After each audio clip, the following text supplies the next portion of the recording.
दोस्तों का बहुत बहुत स्वागत है। दोस्तों, आज का सबसे बड़ा सवाल, क्या बीमारियां सच में जिंदगी भर रहती हैं? दोस्तों, बीमारियों को दबाना नहीं, बीमारी बनने की प्रक्रिया को समझना बहुत जरूरी है।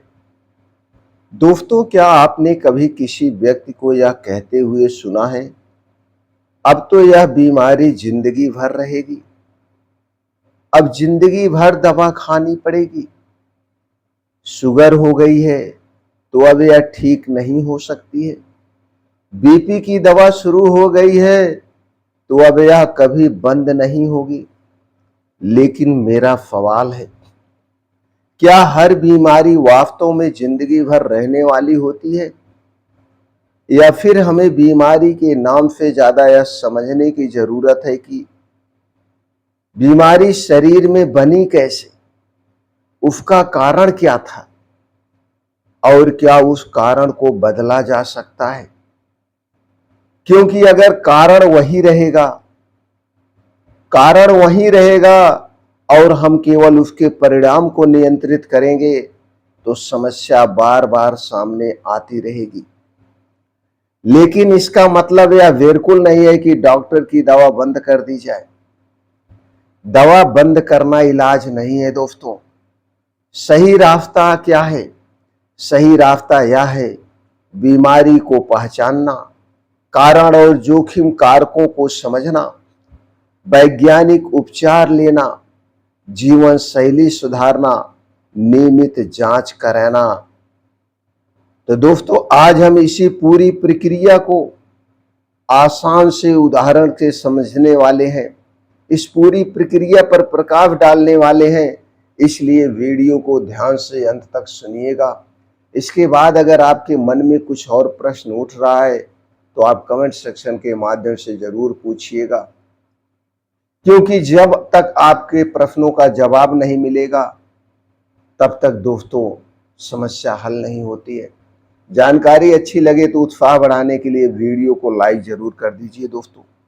चलिए दोस्तों, सबसे पहले हम समझते हैं बीमारी होती क्या है।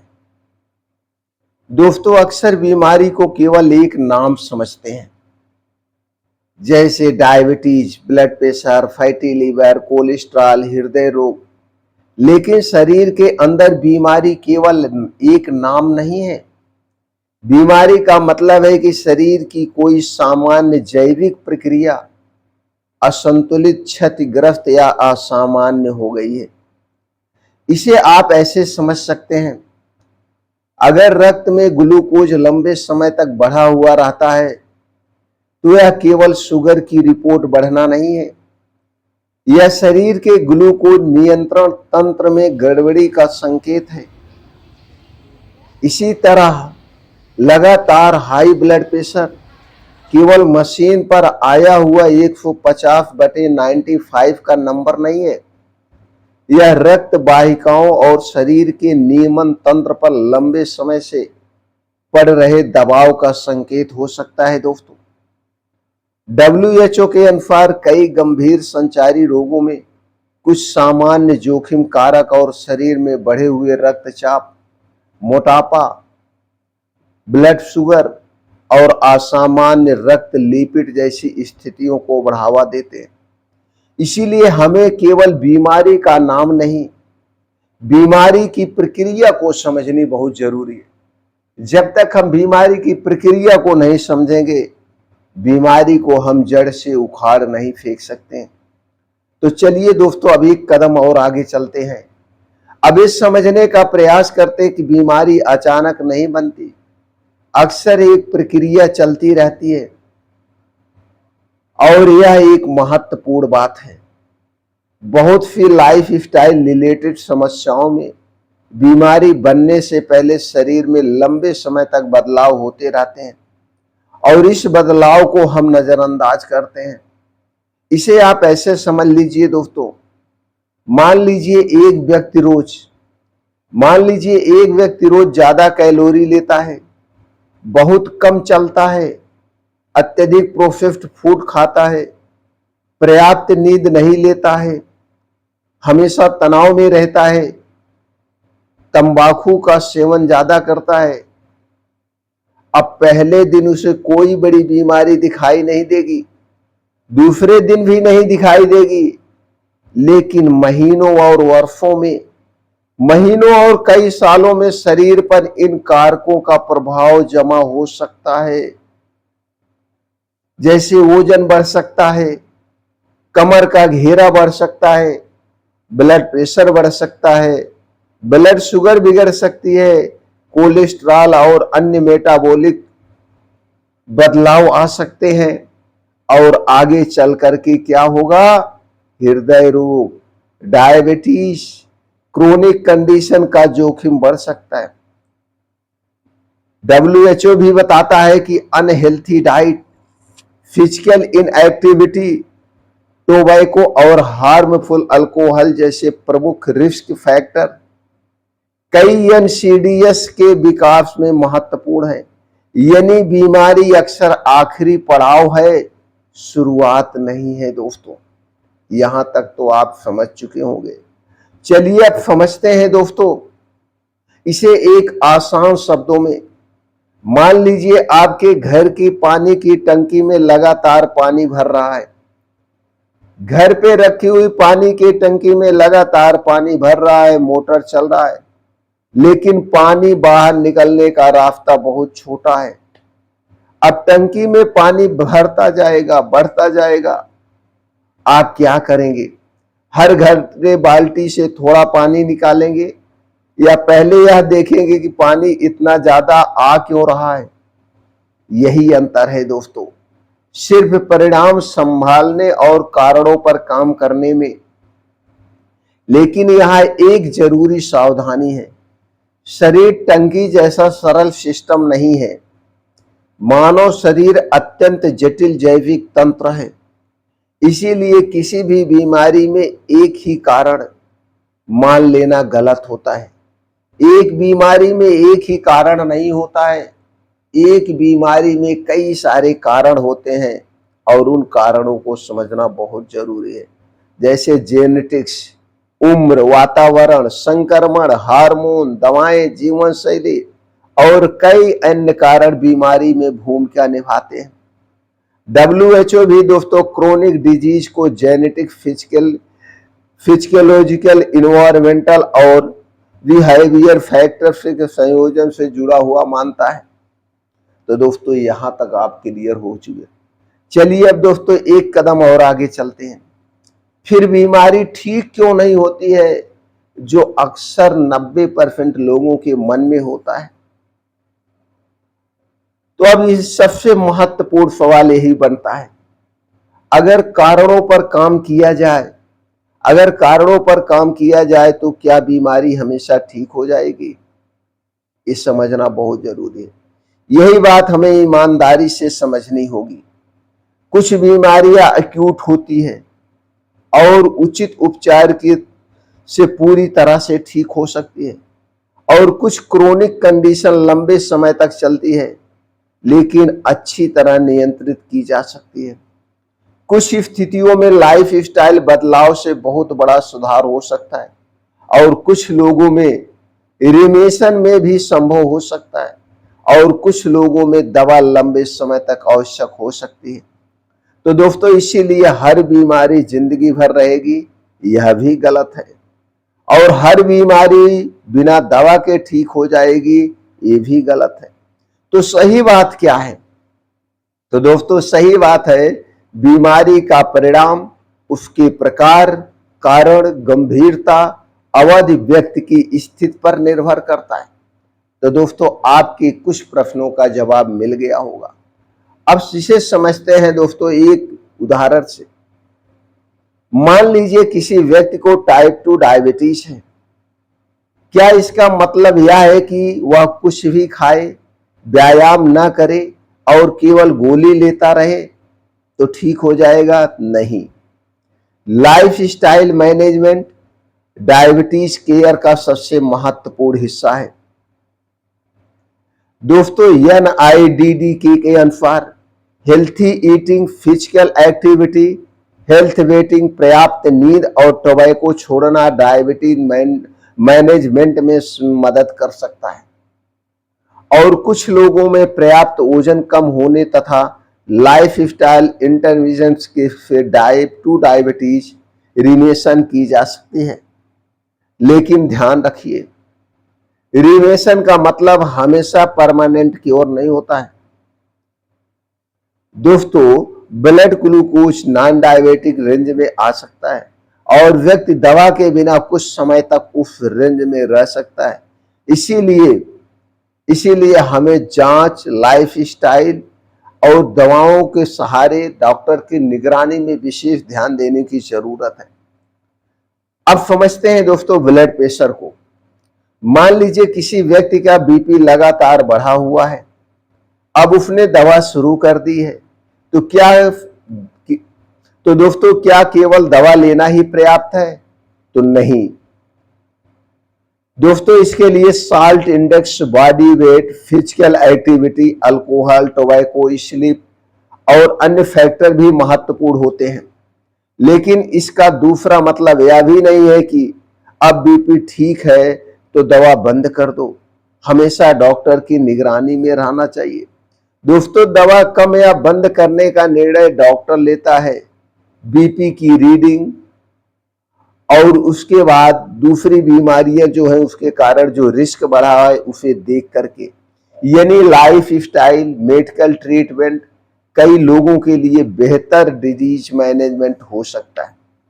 दोस्तों, इन सब पे आयुर्वेद क्या कहता है? आयुर्वेद का नजरिया क्या है? आयुर्वेद इस विषय को कैसे देखता है ये भी समझना जरूरी है।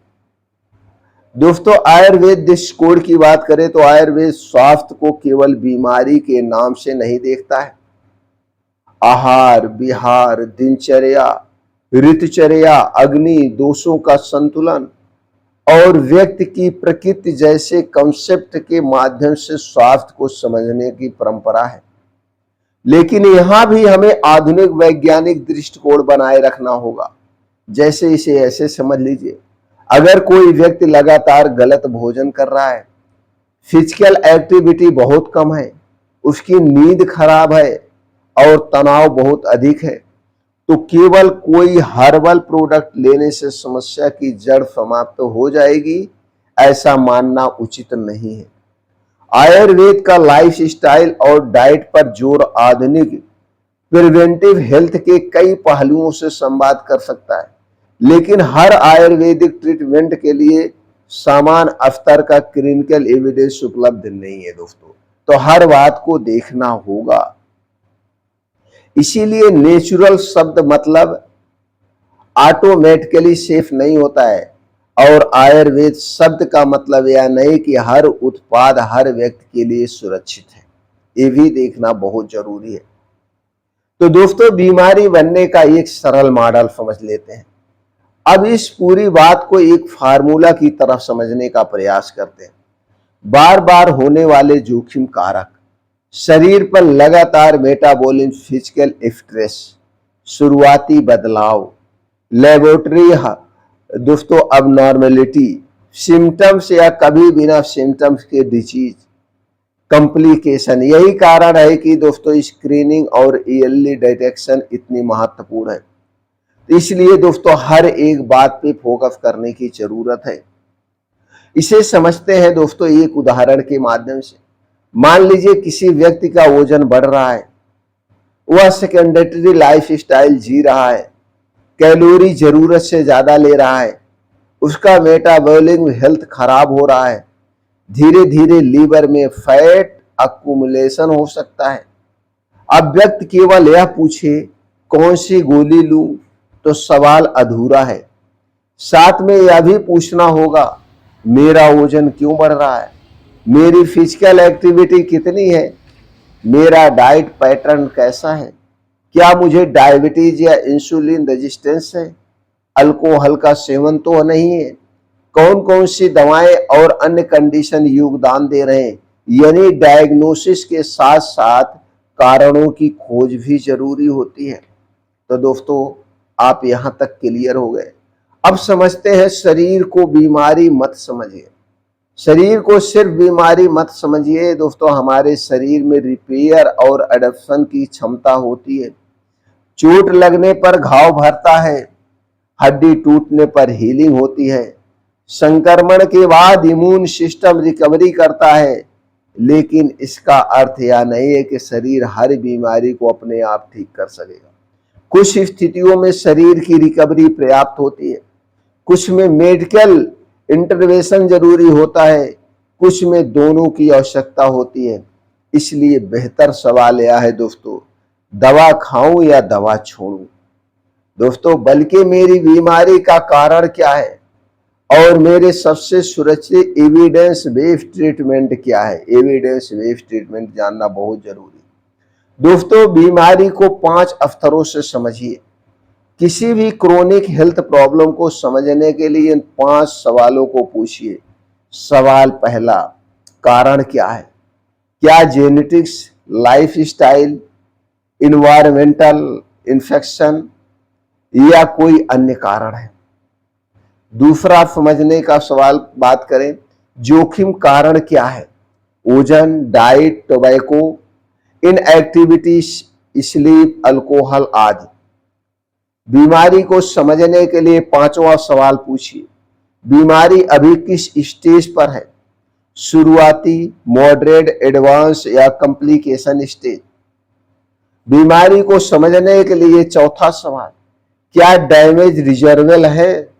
कुछ बदलाव रिजर्वेबल हो सकते हैं, कुछ नहीं दोस्तों। 5वां सवाल, ट्रीटमेंट कितना जरूरी है? क्या लाइफ स्टाइल पर्याप्त है? मेडिकेशन चाहिए, प्रोड्यूस चाहिए या फिर कंपनी ने दोस्तों कॉम्बिनेशन ट्रीटमेंट चाहिए? यही वास्तविक मेडिकल थिंकिंग है दोस्तों। अब हम समझते हैं जिंदगी भर दवा वाली सोच को कैसे हमें समझना चाहिए। किसी व्यक्ति को अगर हाइपरटेंशन है तो हो सकता है कि उसे लंबे समय तक मेडिकेशन की आवश्यकता हो। किसी व्यक्ति को थायराइड डिसऑर्डर है तो लॉन्ग टर्म ट्रीटमेंट की जरूरत हो सकती है। किसी व्यक्ति को हार्ट डिजीज या हाई रिस्क है तो दोस्तों प्रिवेंटिव मेडिकेशन आवश्यक हो सकती है। किसी व्यक्ति को डायबिटीज है तो ट्रीटमेंट उसकी स्थिति के अनुसार अलग हो सकता है। इसीलिए दवा लेना असफलता नहीं है और दवा छोड़ना सफलता नहीं है।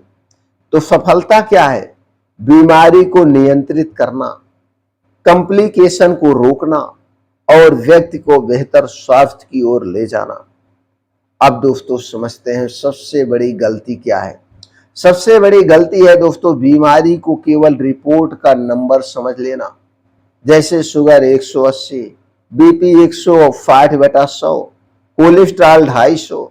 लेकिन सवाल होना चाहिए यह बढ़ा क्यों, और दूसरा इसका शरीर पर प्रभाव क्या पड़ रहा है, और तीसरा इसे सुरक्षित तरीके से कैसे नियंत्रित किया जाए। इन सारी चीजों को समझना बहुत जरूरी है दोस्तों। अब 4 पिलर के बारे में समझते हैं। ये 4 पिलर याद रखिए। अपने स्वास्थ्य के लिए 4 आधारों को याद रखना बहुत जरूरी है। पहला, भोजन। क्या खा रहे हैं, कितना खा रहे हैं और कितनी नियमितता से खा रहे हैं, ये समझना बहुत जरूरी है। दूसरा है मूवमेंट। दिन भर कितना बैठते हैं और कितना सक्रिय रहते हैं। तीसरा पिलर है दोस्तों स्लीप एंड रिकवरी। क्या शरीर को पर्याप्त और नियमित नींद मिल रही है? क्या शरीर अपनी नींद को पूरी कर पा रहा है? चौथा पिलर है मेडिकल मॉनिटरिंग। दोस्तों बीपी, ब्लड शुगर, लिपिड और आवश्यक जांचें समय पर हो रही हैं या नहीं। इनके साथ टोबैको से बचना और अल्कोहल के हार्मफुल यूज से बचना भी महत्वपूर्ण है। WHO प्रमुख NCD रिस्क फैक्टर में गिनता है। तो दोस्तों क्या बीमारी ठीक हो सकती है? अब अंतिम उत्तर समझ लीजिए। कुछ बीमारी पूरी तरह ठीक हो सकती है, कुछ बीमारी लंबे समय तक नियंत्रित की जा सकती है, कुछ स्थितियों में रिमिशन संभव है, कुछ लोगों में लंबे समय तक दवा आवश्यक हो सकती है और कुछ बीमारी में लाइफ स्टाइल बदलाव कॉम्प्लिकेशन को कम करने में महत्वपूर्ण भूमिका निभाते हैं। इसीलिए किसी भी बीमारी के बारे में ब्लैंकेट स्टेटमेंट देना सही नहीं है दोस्तों। सबसे महत्वपूर्ण संदेश, अगर आप वास्तव में स्वस्थ होना चाहते हैं तो केवल यह मत पूछिए कौन सी दवा लूं, यह भी पूछिए मेरे शरीर में यह समस्या शुरू क्यों हुई। लेकिन एक और जरूरी बात, कारण खोजने के चक्कर में जरूरी मेडिकल ट्रीटमेंट को बंद मत कीजिए। दवा, diet, exercise, sleep, stress management और मॉनिटरिंग, इन सभी को व्यक्ति की बीमारी और मेडिकल एडवाइस के अनुसार मिलकर चलाना कई क्रोनिक डिजीज के मैनेजमेंट का बेहतर तरीका हो सकता है। दोस्तों, WHO के अनुसार हेल्दी डाइट, फिजिकल एक्टिविटी और अन्य रिस्क फैक्टर पर काम करना NCD प्रिवेंशन और मैनेजमेंट का महत्वपूर्ण हिस्सा है। दोस्तों, अगली बार जब कोई कहे भाई यह बीमारी तो जिंदगी भर रहेगी, तो तुरंत यह मत मानिए कि अब कुछ किया ही नहीं जा सकता है। लेकिन यह भी मत मान लीजिए कि हर बीमारी सिर्फ घरेलू नुस्खे, लाइफ स्टाइल चेंज से ठीक हो जाएगी। पहले बीमारी को समझिए, उसका कारण समझिए, उसकी स्टेज को समझिए, सही डायग्नोसिस कराइए और एविडेंस बेस्ड ट्रीटमेंट लीजिए।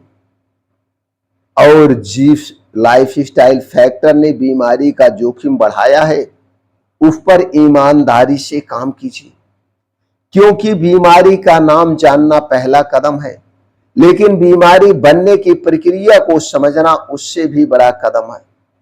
और दोस्तों, याद रखिए, दवा को दुश्मन मत समझिए, लेकिन जीवन शैली की भूमिका को भी नजरअंदाज मत कीजिए। स्वास्थ्य का लक्ष्य सिर्फ बीमारी की रिपोर्ट को सामान्य करना नहीं होता है, बल्कि व्यक्ति को लंबे समय तक स्वस्थ, सक्रिय और सुरक्षित रखना है। दोस्तों, अगर आपको यह जानकारी उपयोगी लगी हो तो वीडियो को लाइक करें, शेयर करें और चैनल को सब्सक्राइब करें। और कमेंट में लिखिए, मैं बीमारी नहीं, बीमारी का कारण समझूंगा। अगली बार जब डॉक्टर से जाइए तो यह जरूर प्रश्न कीजिए, सर ये जो मेरे शरीर में समस्या हुई है ये किस कारण से हुई, इसके कारण को हमें समझा दीजिए।